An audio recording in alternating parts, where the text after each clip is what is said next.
3 Ukrainian families arrived at this bus stop, bruised, bloodied, and traumatized.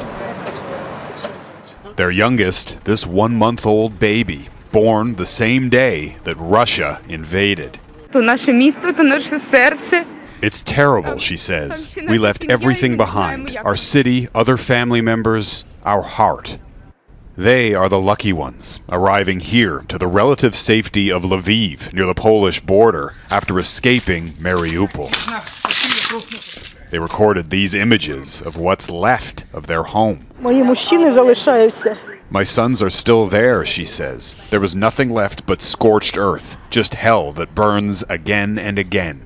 Their escape from that living hell was made possible in part by a couple of Canadian veterans. We're looking at one of the places in here.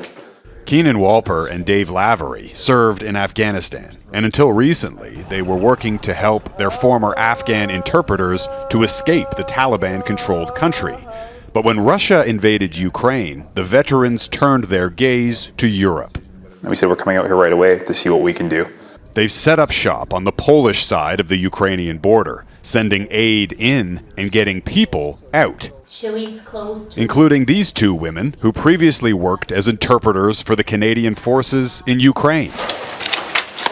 Part of Operation Unifier, launched back in 2015 to train Ukrainian soldiers to defend against a simulated Russian invasion. But they never expected to wake up to the real thing. I got really scared, like my hands, they were shaking so much. Her hometown was one of the first in Putin's warpath.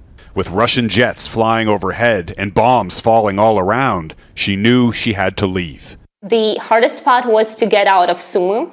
It was blocked from different sides. There were Russian tanks and Russian convoys everywhere. So she reached out to her Canadian military contacts, who put her in touch with Kynan. And I said, you need to go at the next opportunity. But her rescue required a logistical feat unlike anything they'd attempted in Afghanistan. She was trapped on the other side of Europe's second-largest country. And you're talking great distances here.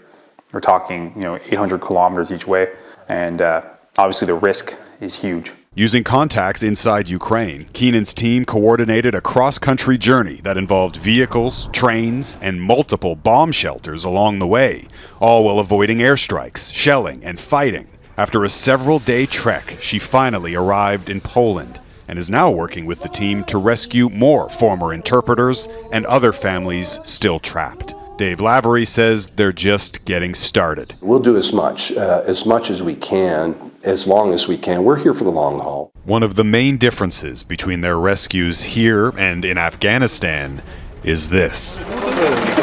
In Ukraine, the men can't leave, required to stay behind and fight. Lavery met this family on the Ukrainian side.